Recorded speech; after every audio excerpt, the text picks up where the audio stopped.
I want you to say it with your chest. No hesitation, no second guessing. If you're riding with the Raiders this year, if you believe the entire NFL world is sleeping on Las Vegas, then hit that like button and let everyone know. Because what's happening in Vegas right now, it's not staying in Vegas. It's about to explode across the entire league. And if you're not paying attention, you're going to miss something special. Look, I get it. The Raiders haven't exactly been a model of consistency over the years. But I'm here to tell you that what we're seeing right now, from the front office to the coaching staff to the players buying in, it's a completely different picture from what we've seen in the past. This isn't the same old Raiders. This is a whole new vibe, a whole new identity, and I genuinely believe that the league is sleeping hard on them, and I'm not alone in thinking that. Rich Eisen, one of the most respected voices in football, listed the Raiders as one of his top sleeper teams for this season. And here's the crazy part: last year he had them at number 5 on that same list. This year, number 2. That's a serious vote of confidence. And it's not just based on fandom or hype. It's based on what this team has done in the offseason. Rich Eisen knows football. He doesn't throw names on a list just for clicks. He sees what's being built here. And so do I. And if you go back to last season, the team Eisen had a number 2 on his sleeper list was the Washington Commanders. What did they have? A brand new quarterback, a brand new regime, an organization that hit the reset button and decided to build from scratch. Sound familiar? Yeah, because that's exactly what the Raiders are doing right now. And Washington made it all the way to the NFC Championship game. You don't think Vegas is trying to replicate that formula? You don't think they're hungry to flip the script on the entire narrative surrounding this franchise? I know they are. Now let's get into it. Let's really break down why I believe the Raiders are being overlooked and why I completely agree with Eisen. First off, let's call it like it is. The Raiders are a sleeper team because nobody, and I mean nobody, thinks they can actually win. Most people outside Raider Nation have already written them off. Ask the average NFL fan if this team is playoff caliber. You'll hear a lot of nope. Ask if they can compete in the AFC West. Again, probably a hard no. But guess what? That's exactly where the opportunity lies. Because being doubted, being the underdog, that fuels the fire. Look at the projections. Vegas has the Raiders win total set at 6.5 games. That's not exactly a glowing endorsement. That's not a number you throw at a team you believe can make noise in January. But I'm taking the over every single day of the week. And yeah, I get it. The Raiders went winless in the division last season. 0 victories in 6 tries. It's not pretty, and I'm not going to sugarcoat it, but that was then. That was a different squad, a different staff, a different mindset. This year feels different. They're projected to finish last in the AFC West again, like always. And when you got odds that put you 26th in the league to win the Super Bowl, it's obvious that nobody's giving this team the respect it deserves. You can't call the Chiefs a sleeper. You can't call the Niners or the Bills sleepers. Everyone expects those teams to win. But sleepers are teams like the Raiders, teams with history, with fire, with raw talent, but that no one sees coming. That's what makes it so dangerous. That's what makes it exciting. And look, I get the skepticism. I do. The last playoff win for the Raiders came in January of 2003. Their last AFC West title, 2002. Since 2003, they've racked up over 220 losses, second only to the Cleveland Browns in that span. That's rough. That's painful. And for fans who've been riding through that stretch, you've earned every bit of your frustration. But there's something happening right now, something that feels real. There's a shift in how this franchise is being run. And to me, that's the most important piece of all this. Now, let's talk about that front office, because this group from top to bottom might be the most competent, most complete staff the Raiders have had in decades. John Spike leads the charge, and I love what he's doing. He brought in guys like Brian Stark and Anthony Patch, dudes who've spent time learning from some of the best minds in the league. We're talking about guys who've worked under Howie Roseman in Philly, Omar Khan in Pittsburgh, front office legends. That kind of pedigree matters. It changes your draft strategy, your player development, your approach to building a championship level roster. And then, of course, there's the coaching staff. I mean, come on, Pete Carroll. The man's a national champion. He's a Super Bowl champion. He knows exactly what it takes to win. Not just games, but the whole thing. He's built championship cultures from the ground up. He knows how to lead a locker room, how to bring players together, how to instill belief in an entire building. And he's not doing this alone. You've got Tom Brady as a minority owner. Yeah, that Tom Brady, the guy who's won more Super Bowls than anyone in NFL history. You've got offensive coordinator Chip Kelly, fresh off a national title. You got defensive coordinator Patrick Graham, who in my opinion is one of the most underrated minds in the game. And you've got quarterback coach Greg Olsen, another name that carries weight and credibility. This staff is loaded with experience. NFL experience, college experience, winning experience. And when you bring all that knowledge and mix it with a fresh vision, you get something powerful. You get direction, you get purpose, you get a foundation that actually means something. So when I think of the Fab Five for this franchise, Tom Brady, Pete Carroll, John Spike, Chip Kelly, Patrick Graham, I don't just see names. I see leadership. I see belief. I see a legitimate blueprint for success. And that alone gives me a confidence level of 10 out of 10. Call me a diehard if you want, but I believe in this group. I'm not saying the Raiders are about to walk into the Super Bowl this season. Let's be realistic. But I'm saying this team is built to surprise people. They've got the pieces in place, they've got the foundation, and most importantly, they've got a culture now that actually believes it can win. That hasn't been true for a long, long time, but it's true today. And a huge part of that, honestly, comes down to the quarterback. Because for the first time in a long time, I feel like the Raiders actually have a real dude under center. Geno Smith is not just an upgrade. He might be the best quarterback this franchise has had since the peak version of Derek Carr back in 2016. Let's be honest, the last few years have been a mess at the QB spot. Between Jimmy Garoppolo, Brian Hoyer, Aiden O'Connell, Marcus Mariota, and others, it's been musical chairs. But now you've got a proven guy, a veteran, someone who's been doubted, who's overcome adversity, and who's playing the best ball of his career. And it's not just about Geno being better than what we've had. It's about what he brings to the table right now. He's accurate, he's composed, he's efficient, he's playing with confidence. And when you match that up with a creative play caller like Chip Kelly, someone who knows how to scheme guys open, how to design explosive plays, how to build around his quarterback's strengths, you've got something cooking. Something that can go toe-to-toe with some of the best offenses in the league. One stats, let's talk stats. Geno's numbers indoors are insane. Over his career in indoor games, all on the road, mind you, he's posted a touchdown to interception ratio of 30-5. His passer rating in those games, 110.8. Compare that to his outdoor games, 43 touchdowns, 31 picks, 89.7 rating. There's no question about it, this guy thrives when you remove the elements. And guess what? The Raiders are scheduled to play 12 dome games this season. Only 5 games outdoors. That's a huge advantage for a quarterback like Geno.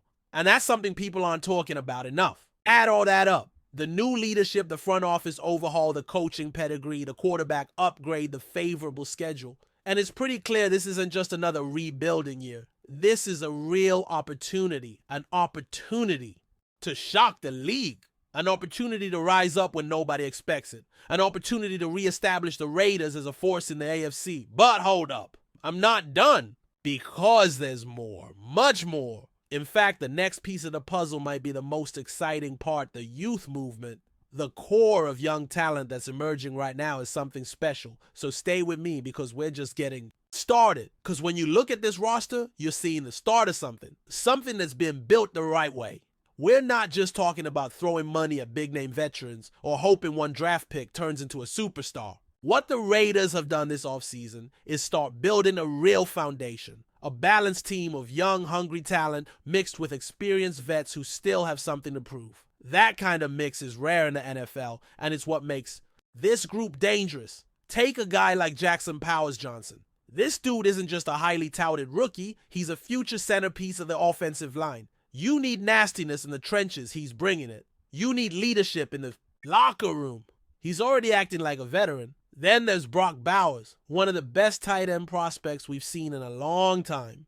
A guy who plays with heart physicality and the kind of skill set that makes defensive coordinators lose sleep. And how about Ashton Jeanty? If you don't know that name yet, you will. He's explosive, he's physical, and he runs like he's angry at the turf. These are not just athletes, they're football junkies, guys who live for the game. Guys who would do anything to win. That matters. And Max Crosby, I don't care that he's pushing 30. He's still playing like him. Just got drafted. He trains like a madman, leads like a captain, and bleeds silver and black. That's the kind of presence every successful team needs. He sets the tone and the younger guys follow. It's that blend, that unique mix of rising stars and established leaders that gives this team its identity. But it's not just the talent, it's the attitude, it's the culture. Guys like Colton Miller and Jacoby Myers, they're not sitting out.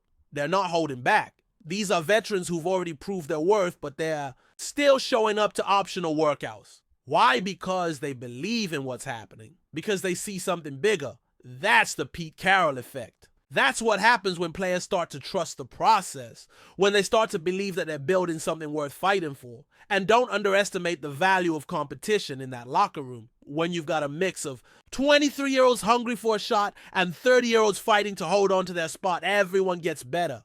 The practices get sharper. The weight room gets louder. The energy shifts. That's the kind of environment that breeds success. That's how playoff teams are built.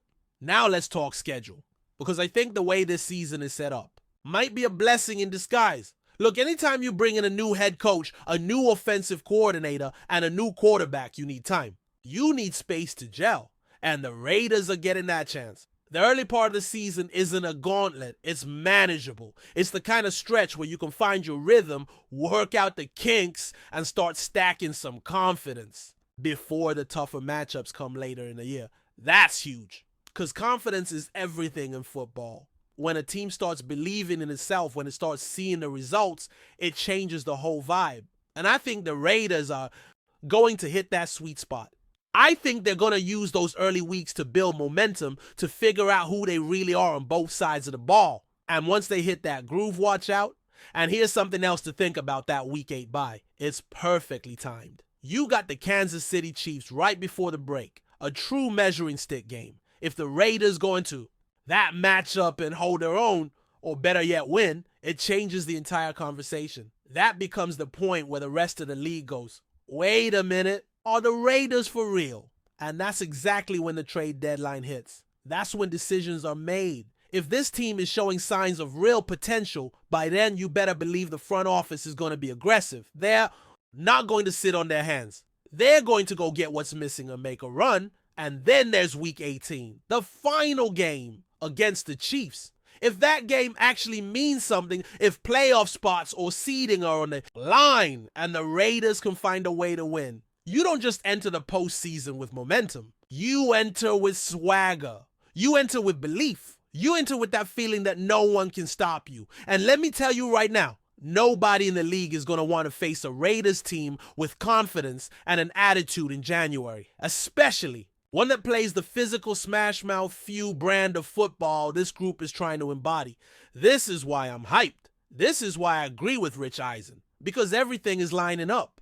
The front office, the coaching staff, the quarterback, the young core, the schedule, the culture. It's all trending in the right direction. And for once, it doesn't feel like smoke and mirrors. It doesn't feel like a flash-in-the-pan roster with no depth. This feels sustainable. This feels like something that can actually grow, not just for this season, but for the next few years. And yeah, I get it. The national media probably won't buy in until the results start stacking up. They'll keep sleeping on Vegas until the Raiders punch someone in the mouth and make them wake up. That's fine. That's how it's always been. But there's a difference between being ignored and being underestimated. And I think the Raiders are about to turn that underestimation into motivation. I'll say it one more time. This team doesn't have to win 15 games to prove itself. They don't have to blow out every opponent. But if they can get into that 9-10, maybe even 11 win range, if they can fight their way into the playoffs and win a game, that changes the whole landscape. That changes how we talk about this franchise. And for the first time in a long time, I genuinely believe that's possible. They've got the guys. They've got the grit. And most importantly, they've finally got direction. So yeah, let the rest of the league keep sleeping. Let the talking heads count us out. Because when this team wakes everyone up, it's going to be loud. And it's going to be undeniable. Before we continue, don't forget to subscribe to our channel and give this video a like. Your support helps us keep bringing you the latest updates on our Las Vegas Raiders. And don't be shy. Drop your thoughts on the news in the comments below. Whispers around the NFL have sparked what could be a seismic shift in the AFC West. Sources close to the situation suggest that the Las Vegas Raiders may be on the verge of pulling off a stunning trade for star cornerback JAMEL, a move that some insiders claim could mark the resurrection of a defensive dynasty in the desert. While nothing has been confirmed, speculation is intensifying that the Raiders are seriously eyeing Dean currently with the Tampa Bay Buccaneers as the centerpiece of a plan to revamp their secondary into one of the league's most feared. Dean, known for his blazing speed, physicality at the line of scrimmage, and instinctive ball skills, would instantly elevate a unit that has struggled to find consistency in recent seasons. Rumors indicate that talks between the two teams have progressed beyond preliminary interest. There's even buzz that draft capital and a high potential young defender may be included in the proposed package. If the deal goes through, it could signal the Raiders' clearest intent yet to shift from a rebuilding team to a legitimate playoff contender, especially under new leadership focused on reestablishing the commitment to excellence philosophy. Could this be the beginning of a new era in Las Vegas? A return to the days when opposing quarterbacks feared every snap against the silver and black? With the possible arrival of JAMEL Dean combined with emerging young talents and an aggressive front office, the Raiders secondary could transform from liability to legacy. Of course, until official word drops, it remains just at a rumor. But in the NFL, where smoke often leads to fire, this might be one worth watching very closely. That's it for this update. If you enjoyed the video and want to stay updated with exclusive news about our Las Vegas Raiders, be sure to subscribe to our channel and hit that like button. We can't wait to hear your thoughts in the comments. See you in the next video.